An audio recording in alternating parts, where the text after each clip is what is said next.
선지서를 보면 하나님의 경고와 그리고 책망, 멸망에 대한 예언이 단순히 이스라엘 백성들에게만 주어지는 말씀이 아니라 지역의 인근의 많은 이방 나라에게도 주어짐을 우리는 알 수 있습니다. 그래서 블레셋, 에돔, 바벨론, 기타 등등 이런 나라들도 이 선지서에서 그들을 책망하고 그리고 경고하고 멸망을 예언한 그런 말씀들이 나온다, 그런 말입니다. 이것 사실 자체가 하나님의 역사를 주관하실 뿐만 아니라 초국가적인 심판자이심을 드러내는 겁니다. 그리고 이 이방 나라의 그리고 이 민족에 대한 경고, 책망, 멸망의 예언은 주로 이스라엘 백성들을 이 민족들이 많이 괴롭혔거나 죄짓게 해가지고 하나님이 응징하는 형식으로 많이 나옵니다. 그리고 굉장히 오랜 연대기를 통해서 나와요. 그래서 이 이사야서에서 가장 먼저 쓰여졌던 요엘서부터 제일 말라기까지 쭉 여러 세대와 연대에 걸쳐서 이방 민족에 대한 그런 심판에 대한 경고의 말씀이 나온다라는 겁니다.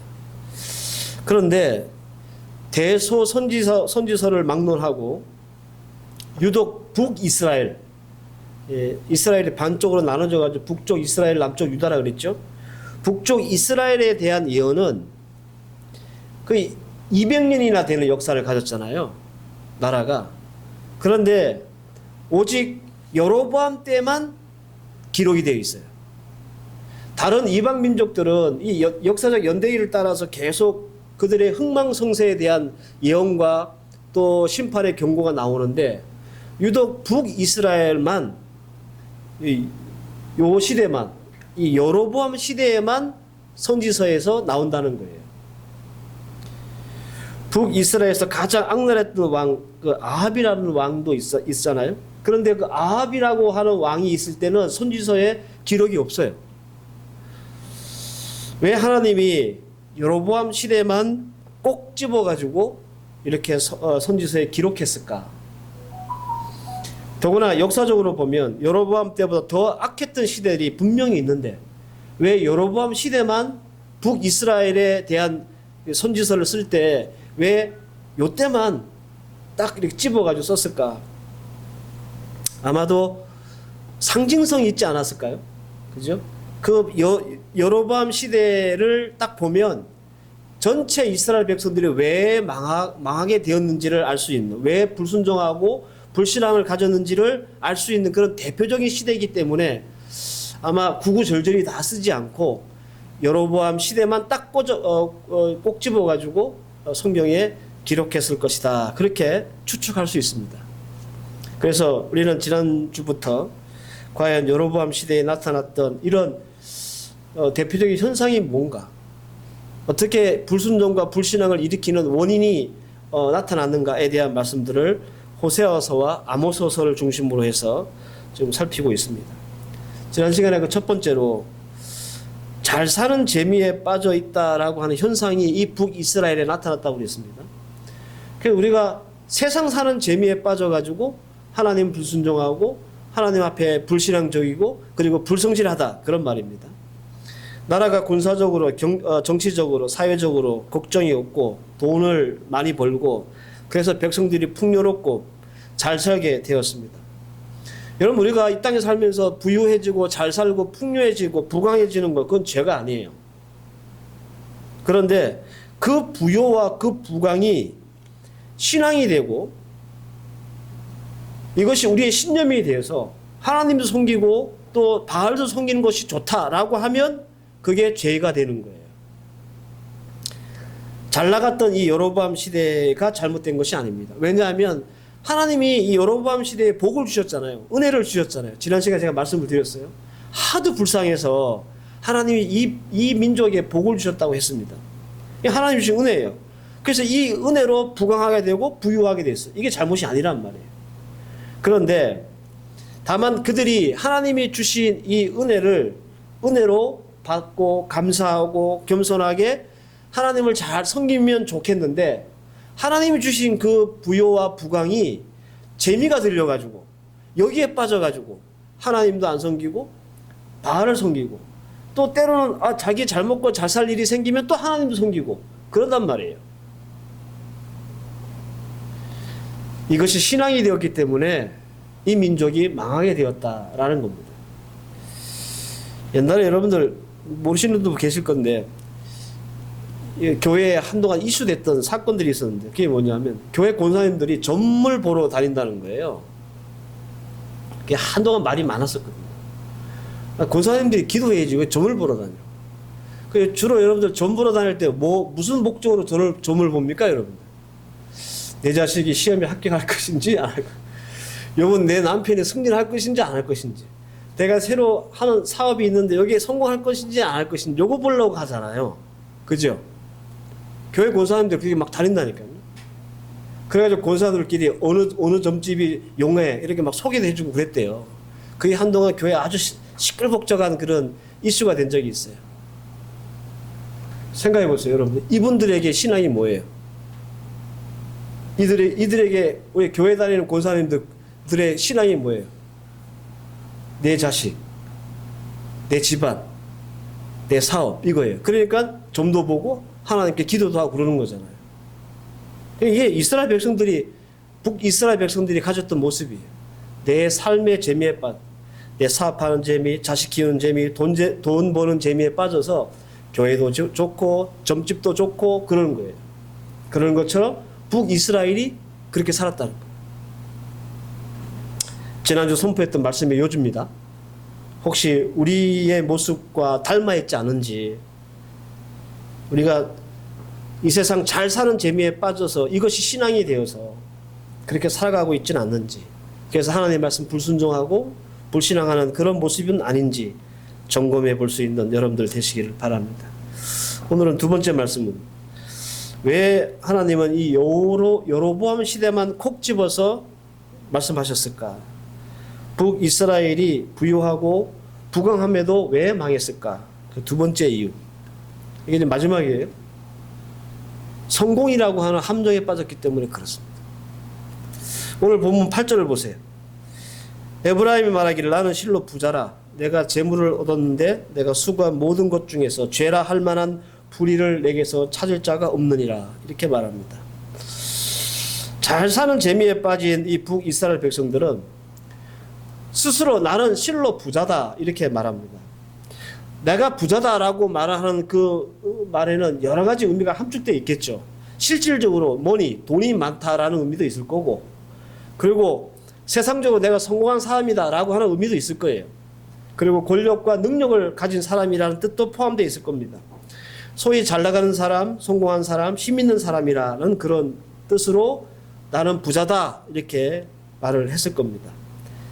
잘났고 그리고 성공하고 힘 있는 사람이 되었다는 게 이게 잘못된 일이냐? 그건 아니에요. 근데 뭐가 잘못됐냐면 내가 부자니까 나한테 불의가 없다고 얘기하는 게 잘못이라는 거예요. 부자라서 내가 했던 모든 수고, 모든 일은 불의가 없다. 그렇게 여겼다라는 겁니다. 그래서 이렇게 나는 부자니까 나한테는 불의가 없고 내 불의를 찾을 자가 없다라고 이렇게 얘기한 겁니다. 어떻게 여러분들 스스럼 없이 이렇게 말할 수 있을까? 이유가 뭘까요? 여러분들 우리가 일평생 살면서 나한테는 잘못이 없어 라고 사는 사람 있습니까? 없어요. 그죠? 없어요.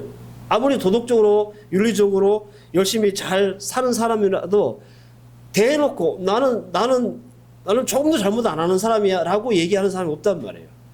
근데 북이스라엘 사람들은 내가 부자야. 그래서 나는 잘못이 없어. 이렇게 얘기했어요. 왜 이렇게 얘기할 수 있었을까? 답은 하나입니다. 부자가 됐으니까. 성공했으니까. 힘이 생겼으니까.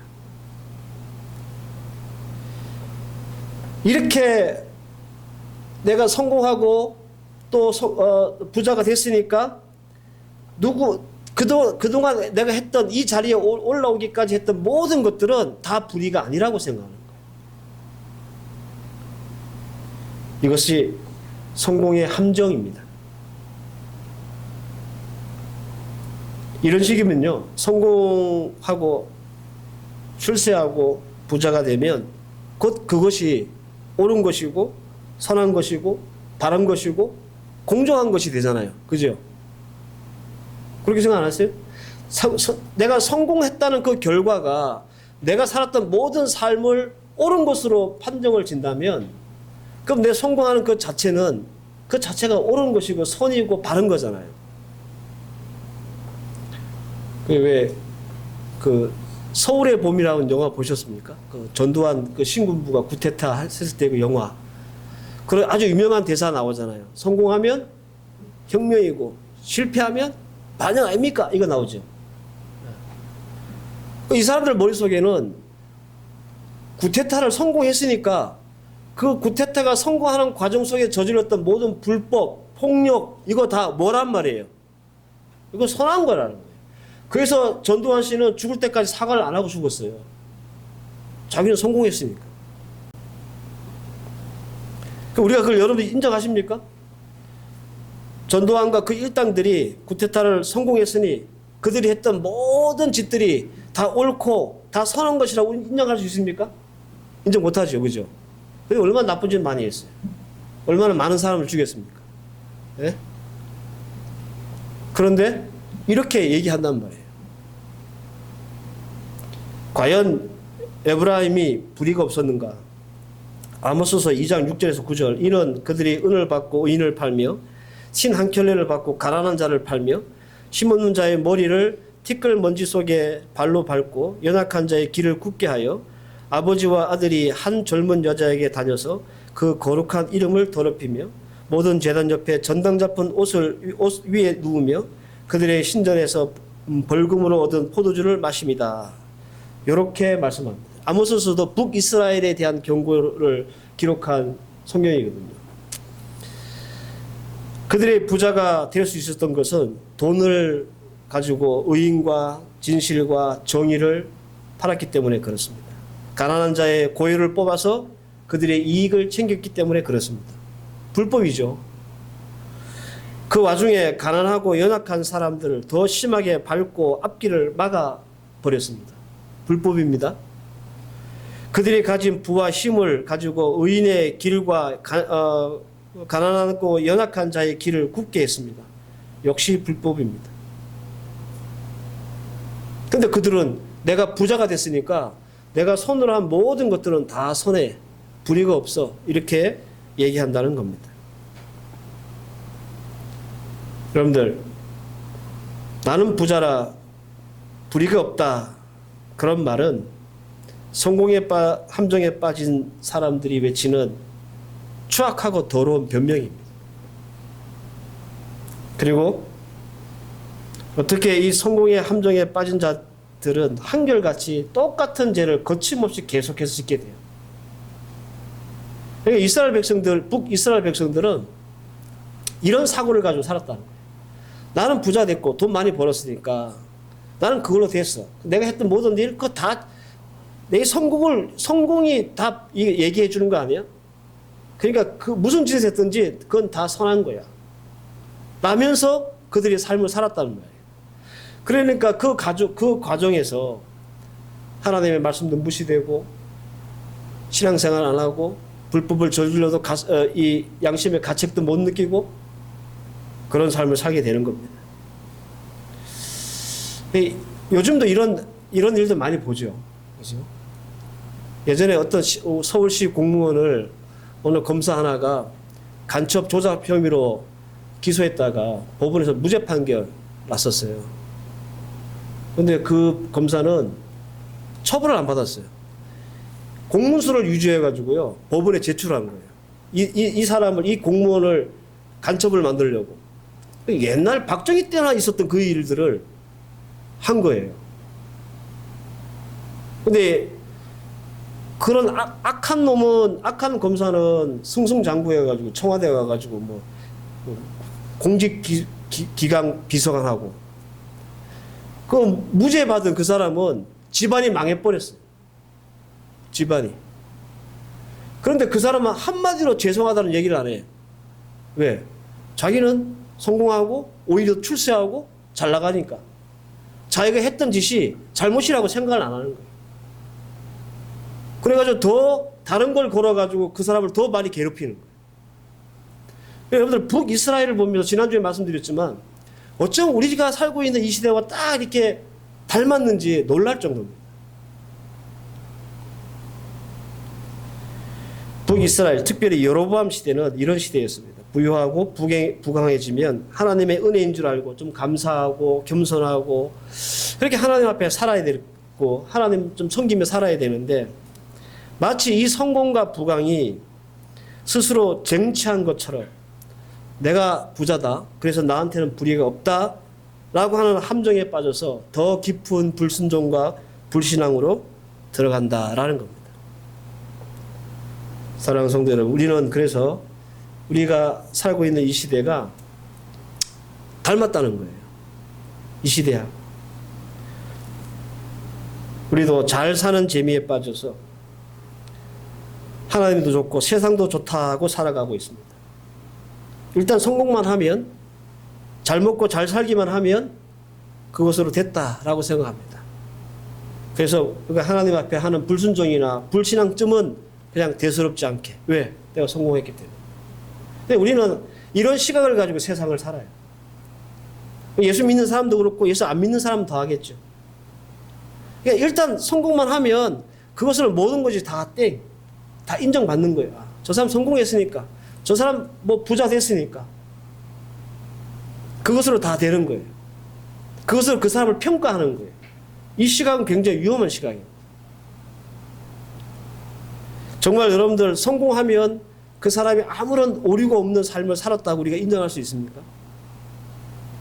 그래서 우리는 늘 어떤 결과만 보고 그 사람을 판단하는 거예요. 이스라엘 백성들이 살았던 삶이 그랬습니다. 스스로도 그렇게 생각하는 거예요. 그럼 생각해 보세요. 큰 교회 목사님들, 아주 큰 목회하는 목사님들은 성공했잖아요. 그죠? 목회적으로. 저보다는 성공하신 분들이잖아요. 그죠? 그 성공이 그 모든 것을 다 대변합니까? 아니거든요. 그러면 저 시골에서 목회하고 뭐 할머니, 할아버지 몇 분 모시고 목회하시는 분들은 실패한 그런 분들이에요? 아니잖아요. 근데 우리는 그런 시각을 갖고 있어요. 아, 저분은 저 큰 교회 목회하니까 훌륭하신 분이야. 저분은 저 시골 어디에서 알지도 못하는 곳에서 목회하니까 저분은 실력이 없는 분이네. 뭐 이렇게 우리가 스스로 생각하는 거예요.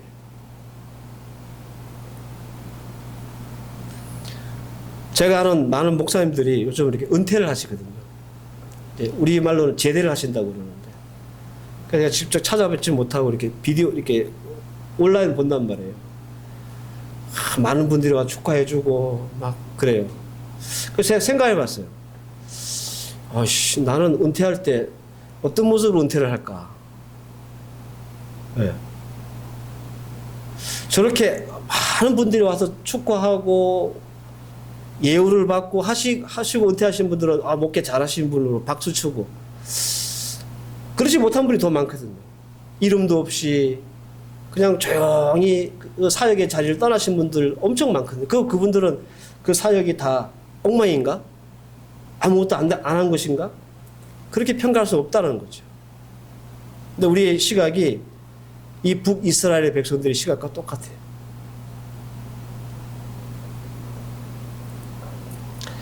우리가 여러분들 이 시각에 빠졌는지 안 빠졌는지를 보려면 한 가지만 보면 됩니다. 호세아서 10장 1절 말씀 이런 말씀이 있습니다. 이스라엘은 열매 맺은 무성한 포도나무라. 그 열매가 많을수록 재단을 많게 하며 그 땅이 번성할수록 주상이 아름답도다. 북이스라엘을 뭐라고 표현하셨냐면 열매 맺는 무성한 포도나무다 이렇게 말씀했어요. 이게 무슨 말입니까? 하나님이 북이스라엘에게 복 주셨다 그런 말이죠. 부강해지고 부유해졌다라는 말입니다. 하나님이 이 이스라엘 백성들을 이렇게 무성하고 열매 맺는 포도나무가 되게 하셨으면 그들은 어떻게 해야 돼요? 상식적으로 하나님께서 그들에게 복 주셨기 때문에, 그래서 포도나무의 열매가 무성하기 때문에 하나님의 성전이 아름다워지고 고아와 가부가 행복해지고 하나님의 일이 부흥해야 되는 것이 맞죠? 그죠? 왜? 하나님이 그들에게 포도나무 열매를 무성하게 하셨기 때문에. 근데 여로보암 시대 때는 어떻게 됐냐면 이스라엘의 그 포도나무가 무성해질수록 바알의 신전이 늘어났어요. 그리고 그 바알의 신전이 아름답고 더 사치스러워졌다는 말이에요. 아까 제가 읽어드렸던 말씀이. 그러니까 여러분, 우리가 잘 먹고 잘 사는 재미에 빠져 있는지 아닌지, 혹은 우리가 성공의 함정에 빠져 있는지 아닌지를 확인할 수 있는 방법이 있는데, 그 어떻게 확인하냐 하면 하나님이 우리에게 베풀어 주신 은혜가 하나님께로 돌아오는지 안 돌아오는지를 보면 돼요. 이스라엘 백성들은 잘 사는 재미에 빠졌고, 그리고 성공의 함정에 빠져가지고 하나님이 그들에게 무성한 포도나무 열매를 많이 주셨는데, 많이 주면 줄수록 하나님이 더 좋아지는 게 아니라 우상이 더 좋아졌어. 신전이 더 아름답고 하나님의 성전이 아름다워지고 사치스러워진 것이 아니라 바알을 섬기는 신전이 더 사치스러워졌어요.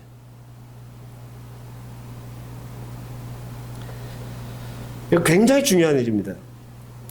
우리 예수 믿는 성도들이라면 여러분들 경각심을 가지고 반드시 점검해야 할, 그리고 체크해야 할 아주 중요한 포인트입니다. 성공의 함정에 빠져서 나는 부자라, 불의가 없다라고 외쳤던 북이스라엘 백성들을 우리가 반면교사 삼아야 돼요. 왜냐하면 이것을 통해서 우리가 배우지 못하잖아요. 그러면 하나님이 우리를 되돌리십니다. 오늘 본문 9절을 보면 내가 애굽 땅에서 있을 때부터 나는 내 하나님 여호와니라. 내가 너로 다시 장막에 거주하게 하기를 명절날에 하던 것 같이 하리라. 이 말씀이 무슨 말이냐? 부강과 부요함으로 인해서 벽돌로 지은 튼튼한 집에, 좋은 집에 살고 있었던 이 이스라엘 백성들에게 너 자꾸 이 세상에서 잘 사는 재미에 빠지고, 그리고 성공의 함정에 빠져가지고 내가 준 복을 내게 돌리지 않고 엄한 데 가서 돌리면 너 예전처럼 그 좋은 집에 쫓겨나서 천막 치고 살게 한다? 이런 말이에요. 이스라엘 백성들 절기 중에 초막절 있죠. 초막절. 그 초막절은 6일 동안 천막 치고 바깥에 나가 사는 거거든요. 그래서 이 말씀 하시는 거예요. 이 삶을 벗어나지 않고 청산하지 않으면 너 옛날 어려울 때, 가난할 때, 힘들 때로 돌려버릴 거야? 그런 말씀이에요. 그래서 여러분, 우리가 이걸 그냥 하나님 말씀이구나 받으면 안 되고, 반드시 반면교사를 삼아야 되는 것은 이 말씀으로 교훈받지 못하면, 그래서 우리가 세상 사는 재미에 빠져 살거나 성공의 함정에 빠져 살면 우리는 되돌아갑니다. 지난주에 말씀드렸죠. 고멜과 같이 잘 사는 재미에 빠져 사는 그 삶을 청산하지 못하면 하나님 어떻게 하신다고요? 가시로 우리의 길을 막고 담을 싸서 다시는 그 길을 못 가게 하시다고 하나님 말씀하셨어요. 그런데 성공의 재미에 빠져 사는, 성공의 함정에 빠져 사는 성도들에게 뭐라고 말씀합니까? 다시 그 어려울 때 삶으로 되돌려 버리겠다라고 말씀하시는 거예요. 사랑하는 성도 여러분, 여로보암 때의 이스라엘은 하나님이 주신 복, 은혜, 이걸 은혜로, 감사로 받지 못했습니다. 그저 하나님이 주신 그 은혜를 자기들 잘 사는 재미에 빠져가지고, 성공의 재미에 빠져가지고 망했고, 그래서 뺏겼고 막혔습니다. 어쩜 지금 이 시대가 여로보암 시대인지도 모르겠습니다. 그래서 여러분들 말씀으로 각성하고 주신 말씀 잘 붙잡아서 하나님이 주신 이 은혜가 은혜되게 하고, 하나님이 주신 복이 다시 주께로 돌아오는 그런 여러분들 되시기를 바랍니다. 그래야 하나님이 계속 우리에게 은혜 베푸시고 계속 우리에게 풍성한 열매를 가진 포도나무가 되게 하시는 거예요. 결론은 이스라엘 백성들 이거 지키지 못했습니다. 다음 시간에는 호세아가 이것을 어떻게 하나님의 말씀을 선포하는지에 대한 말씀을 드릴 텐데, 오늘 이스라엘이 왜 망했는가, 이 두 가지 이유를 좀 잘 붙잡고 우리의 삶 가운데 적용해서 우리는 망하는 인생이 아니라 더 승승장구해 나가는 그런 하나님의 귀한 백성들 되시기를 주의 이름으로 축원합니다. 기도하십시다. 하나님, 주의 은혜를 감사합니다. 오늘 주신 말씀, 나는 부자라 불의가 없다라고 스스럼없이 외쳤던 북이스라엘, 이 뻔뻔함이 하나님 우리에게 도전되게 하옵소서. 우리는 하나님이 주신 은혜를 은혜로 받고 감사함으로 받아서 우리 주님께서 주신 그 은혜를 주께로 돌릴 수 있는 그런 아름답고 복된 성도가 되어서 주님이 더 우리를 풍성하게 하고 기름지게 하는 주님의 은혜를 누릴 수 있는 하나님 백성들 되게 하옵소서. 이 말씀을 잘 붙잡고 세상 사는 재미에 빠지지 않게 하시고 성공의 함정에 빠지지 않아 오직 하나님께 영광 돌리며 주님 주신 더 큰 복을 누리는 주의 백성들 되게 하옵소서. 예수님의 이름으로 기도하옵나이다. 아멘.